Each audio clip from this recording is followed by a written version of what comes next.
Hello friends, welcome to life style with Maheswari. இன்றைக்கி நம்ம சேனலில் ரொம்பவே டேஸ்ட்டாக ஒரு டிஃப்ரெண்ட்டான ஸ்டைலில் ஒயிட் பாயா எப்படி செய்ய போகிறோன்றதை தான் பார்க்க போகிறோம். நான்வெஜ்ஜில் பாயா சாப்பிட்ருப்பீங்க, வெஜிடேரியனில் ஒயிட் பாயா எப்படி செய்யறதுன்றதை பார்க்கலாமா?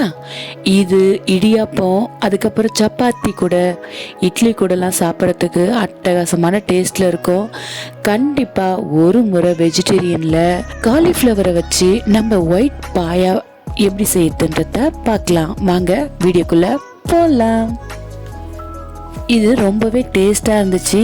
கண்டிப்பாக நீங்களும் ஒரு முறை இந்த ஒயிட் பாயாவை செஞ்சு பாருங்கள். கடாயில் கொஞ்சமாக எண்ணெய் எடுத்துக்கோங்க. 2 பிரியாணி இலை, 2 பட்டை, ஒரு 4 லவங்கம், 4 ஏலக்காவை சேர்த்துக்கோங்க. இதில் அதிகமாக எண்ணெய் சேர்க்க தேவையில்லை, கொஞ்சமாகவே எண்ணெய் சேர்த்தாலே போதும். ஏன்னா இது நம்ம ஃபுல்லாகவே பார்த்தீங்கன்னா தேங்காய் பாலில் தான் செய்ய போகிறோம். இப்போ அடுத்ததாக ஒரு 1/4 ஸ்பூன் அளவுக்கு சோம்பும், ஒரு 1/4 ஸ்பூன் அளவுக்கு ஜீரகத்தையும் நம்ம சேர்த்துக்கலாம்.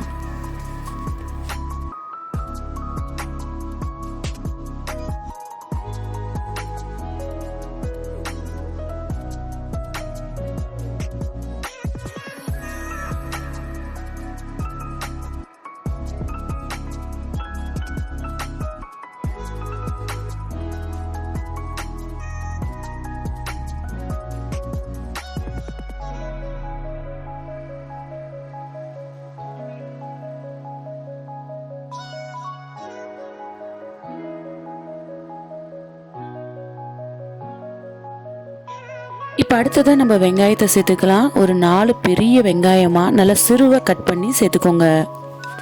வெங்காயம் ரொம்ப வதக்க தேவையில்லை. வெங்காயத்தோடைய கலர் மாறுறதுக்கு முன்னாடியே நம்ம பச்சை மிளகாவையும் சேர்த்துக்கலாம். காரத்துக்கு தேவையான அளவுக்கு பச்சை மிளகாய் சேர்த்துக்கோங்க.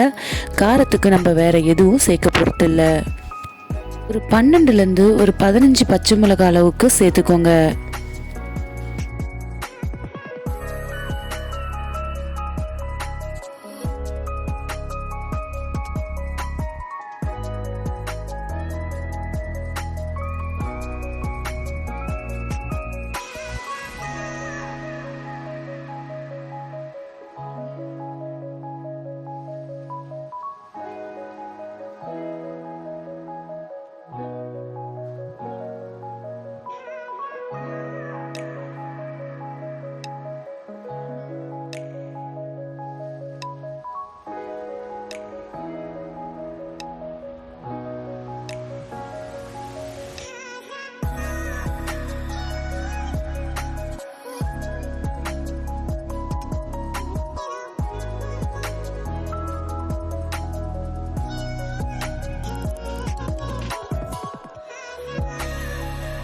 இப்போ ஒரு கைப்பிடி அளவுக்கு புதினாவை இதில் நம்ம சேர்த்துக்கலாம்.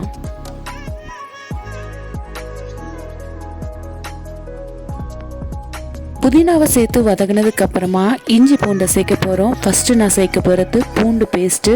ஒரு 2 ஸ்பூன் அளவுக்கு பூண்டு பேஸ்ட்டை சேர்த்துக்கோங்க. 2லேருந்து 3 ஸ்பூன். அதே அளவுக்கு இஞ்சி பேஸ்ட்டையும் நம்ம சேர்க்கணும்.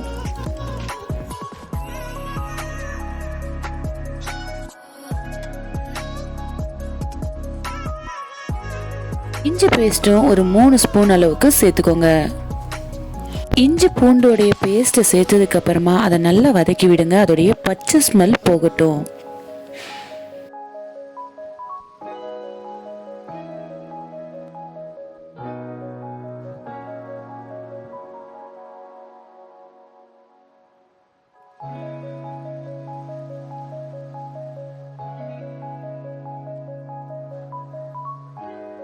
இஞ்சி பூண்டோடைய பச்சை ஸ்மெல் போகிற அளவுக்கு நல்லா வதக்குனதுக்கு அப்புறமா இப்போ நம்ம காலிஃப்ளவர் சேர்க்க போகிறோம்.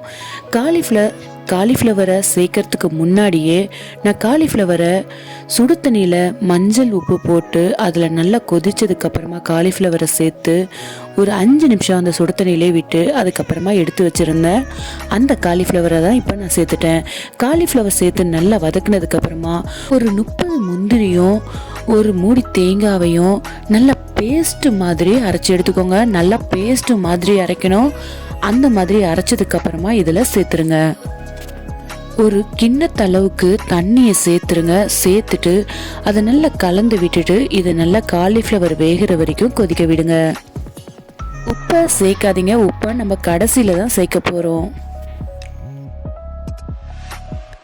தண்ணி சேர்த்ததுக்கு அப்புறமா ஒரு கைப்பிடி அளவுக்கு கொத்தமல்லியை நல்லா சிறுவை கட் பண்ணதை இதில் சேர்த்துருங்க. ஒரு 15 நிமிஷம் கொதிக்கிற வரைக்கும் நம்ம வெயிட் பண்ணலாம்.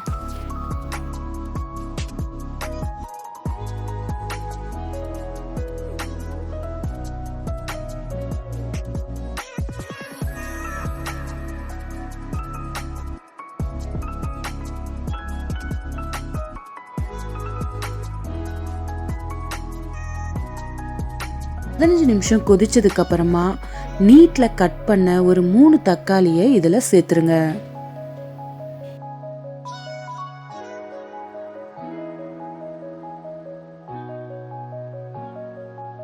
இந்த டைம்ல பாயாக்கு தேவையான அளவுக்கு உப்பையும் சேர்த்துக்கலாம். தக்காளி சேர்த்ததுக்கு அப்புறமா உப்பு சேர்த்துருந்தோம். உப்புக்கு அப்புறமா ஃப்ரெஷ் கிரீம் ஒரு சின்ன கப் அளவுக்கு சேர்த்துக்கோங்க.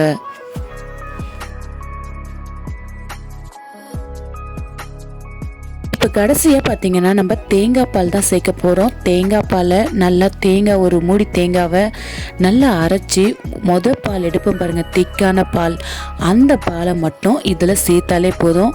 திக்கான பாலை சேர்த்துட்டு கடைசியாக கொத்தமல்லியை சேர்த்திங்கன்னா அட்டகாசமான டேஸ்ட்டில் ரொம்பவே ஒரு டிஃப்ரெண்ட்டான டேஸ்ட் இருக்கும். வெஜ்ஜில் பாயா கண்டிப்பாக இந்த ஸ்டைலில் ட்ரை பண்ணி பாருங்கள். இட்லி, இடியாப்பம், சப்பாத்தி கூடலாம் சாப்பிட்றதுக்கு ரொம்பவே டேஸ்ட்டாக இருக்கும். ஒரு முறை கண்டிப்பாக இந்த மெத்தடில் வெஜ் பாயாவை ட்ரை பண்ணி பாருங்கள்.